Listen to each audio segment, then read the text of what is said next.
All right, let's go ahead and get started. I think we should be good. Yes. All right, my birthday bash. All right, folks.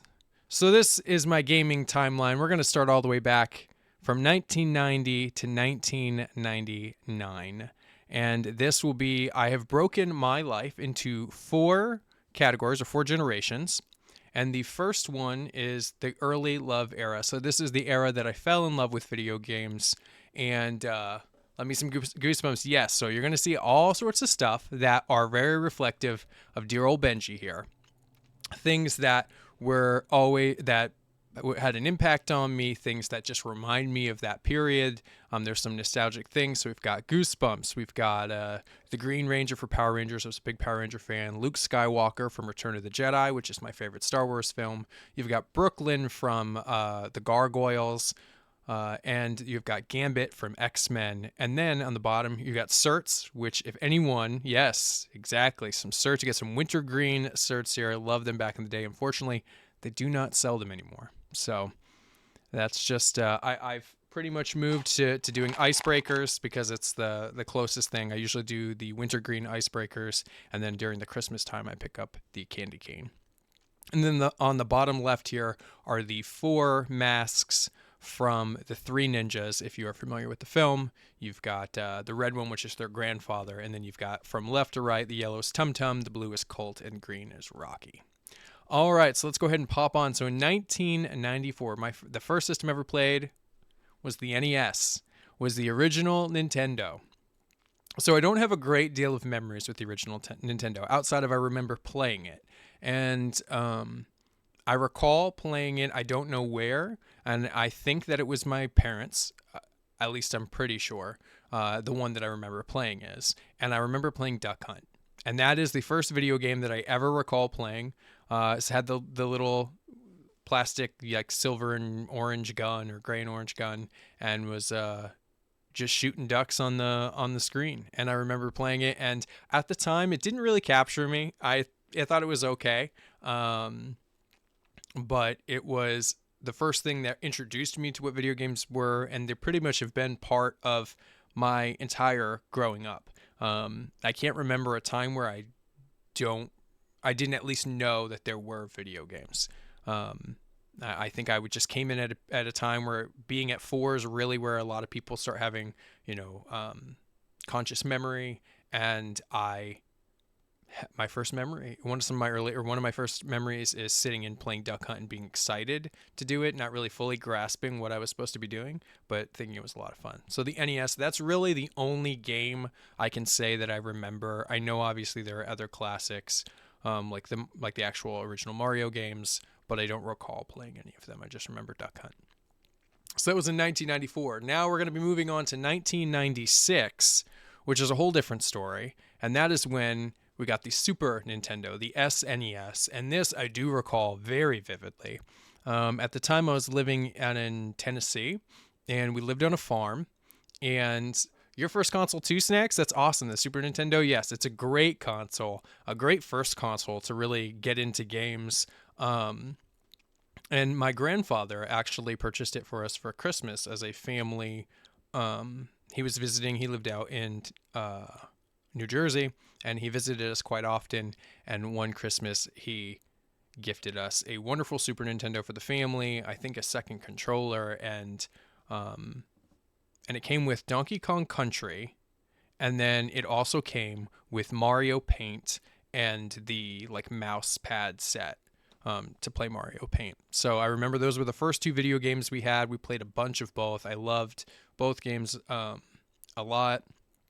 And then over the years, that was the console I had for a few years, and I played so many games on that, from X-Men, Mutant Apocalypse, to Super Mario World, to The Lion King, to Aladdin, all those things. Vexadros, yo, happy birthday. Hello, the real Jertma, happy birthday. Hope you have a great day, man. Well, thank you guys for popping in. Welcome back to the Darling Hideout. It is good to see you both in chat. Today's a little bit different. We're doing a birthday stream, so we are just covering the gaming timeline right now. We're doing my gaming timeline, and then we're going to be going up or down my list of my top 35 games. These are not meant to be an exhaustive list of what I consider the greatest games of all time. They're just personal favorites for nostalgia, from just a personal love for them.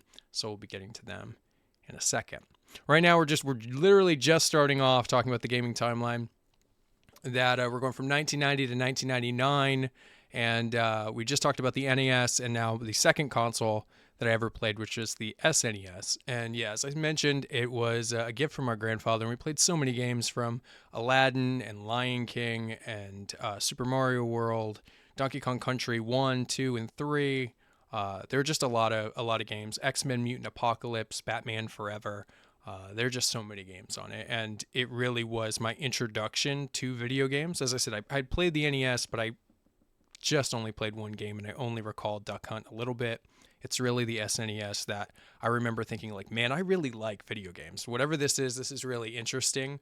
I wouldn't say I was in love with it yet, but I would say that my interest was incredibly piqued at wanting to play more video games and learn more about them. So then we're moving on to a year later in 1997, and my older brother had a Game Boy, the original Game Boy.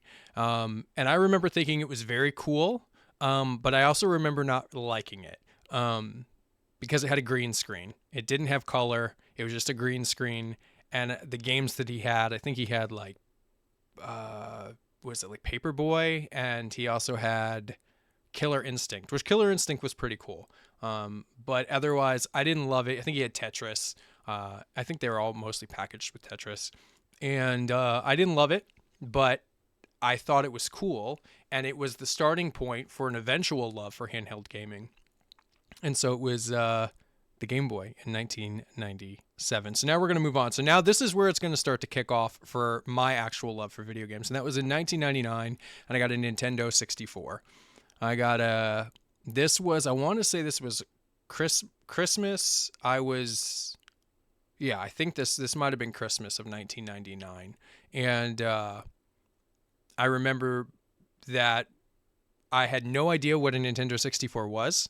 I didn't know it existed. I knew what the Super Nintendo was. I didn't know that there was any other system that had come out. And it was a surprise for my parents. I truly can say I had no recollection of even knowing what it was, like even knowing it existed. And on Christmas Day, I opened it up, and it was, it's a Nintendo 64. And I was very excited, but I didn't know what it was. So it came with Star Wars Pod Racer. And I was a huge Star Wars fan, so that worked for me. And I just remember spending hours racing my sister, racing my dad. It was one of those games that kind of brought my family together. And I thought it was a lot of fun. And it ended up being, still to this day, probably one of my most nostalgic consoles, because some of my earliest gaming happened on this, in terms of how many hours I actually put on the Nintendo 64. Like, we played, the Super Nintendo was the family console, but the Nintendo 64 was my console. And so I got to, have it in my room. I got to, play whatever I wanted to play, didn't have to take turns, didn't have to wait. And it really was the introduction for me, that if my parents hadn't purchased this for me, it might have taken a few years before I actually got into gaming, or got into games as much as I did. But the Nintendo 64 was a huge one. It has such a great catalog of games, and not the least of all are the Zelda games, Mario 64, Smash Brothers. There's Mario Kart. You go on and on and on.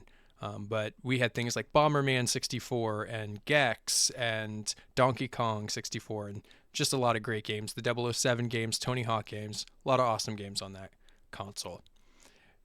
And it just so happens that wasn't the only thing we got for that Christmas. While I got the Nintendo 64, my older brother got a PlayStation 1. So on the same day I was getting Star Wars Pod Racer, I was also getting to see PlayStation 1 with Resident Evil 2. And so this was literally, it was like a cash cow of a Christmas, because we got to play so many awesome games. And I remember sitting up at night and watching him play, maybe with a friend of his or our cousin, and they took turns playing Resident Evil 2, and being scared out of my gourd.